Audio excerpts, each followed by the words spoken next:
tribal and territorial leaders and international partners who are protecting communities and workers from extreme weather every single solitary day. You know, along with these actions, another reason why we're here today is to get the word out so folks know these resources are available to them and anyone who needs them. I was telling the group who briefed me earlier, my brother has an expression, you got to know how to know. We think everybody understands government. It's complicated. We want the American people to know help is here, how to get that help. Follow the guidance from local leaders and public safety officials. Stay indoors, somewhere cool if you're vulnerable. Be careful on hot pavement. Know the signs of heat stroke like headache, nausea, and dizziness. And always have water with you whenever you're outside this summer. Today's announcements build on historic action my administration has already taken to address extreme heat events.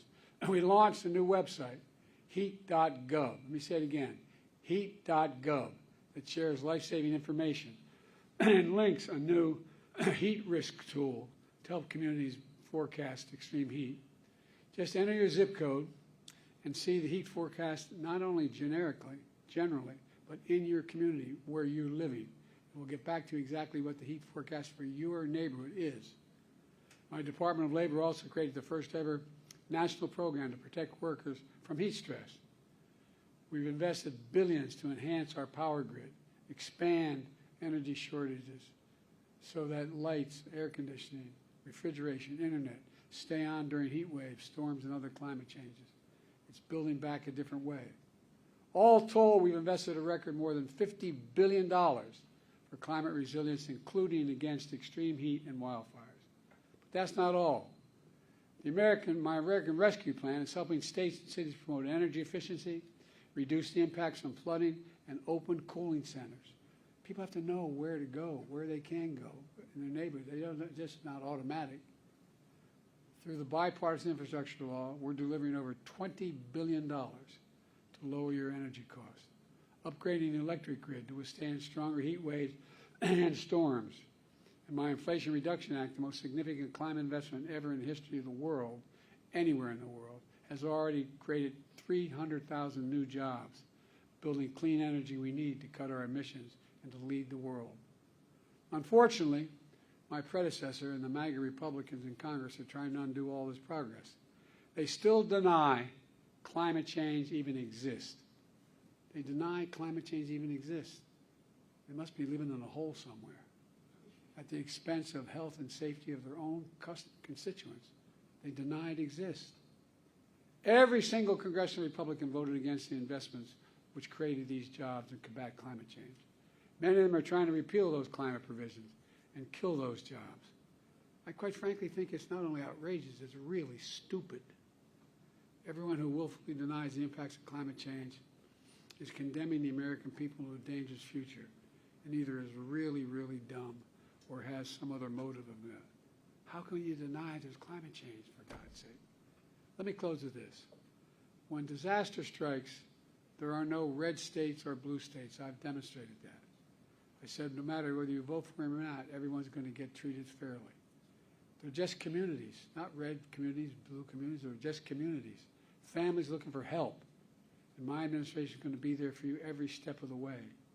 We just have to remember who we are, for God's sake. We're the United States of America. The United States of America. There's nothing beyond our capacity if we work together. So God bless you all. We're just getting started here, man. I'm confident we're going to get this done. Now I want to turn it over to Clint Osborne, Director of the Acting Director of D.C. Homeland Security and Emergency Management Agency, to tell you what his team's incredible work is doing on the front lines for extreme weather events. Where are you, pal? Right behind you. Hold on. By the way,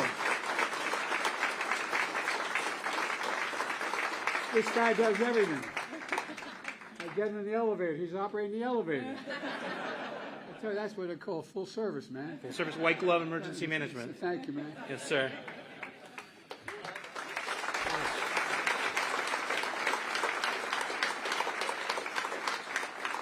Thank you, Mr. President. Good morning. I'm Clint Osborne, Acting Director of the District of Columbia's Homeland Security and Emergency Management Agency. I'm honored to welcome you, Mr. President, and members of your administration, as well as Mayor Bowser and members of her administration, to the District's Emergency Operations Center, or EOC. Here at HCEMA, we have more than 120 staff members who work every day to ensure the health and safety of our district residents, businesses, and visitors. You'll also see around us partners, hundreds of partners that we have at the state and local and federal level who come to this center to make sure everything works during emergencies.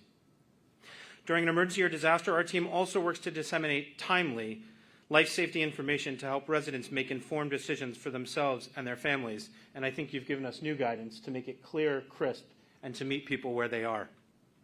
We've activated, as Mayor Bowser said, our EOC more than 25 times in the last 2 years for emergencies ranging from heat waves and hurricanes to hazardous air quality incidents because of wildfires.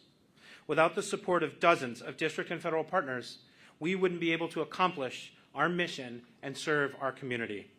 I'd like to take this opportunity, Mr. President, to introduce you to just a few of the folks who make up the district EOC team.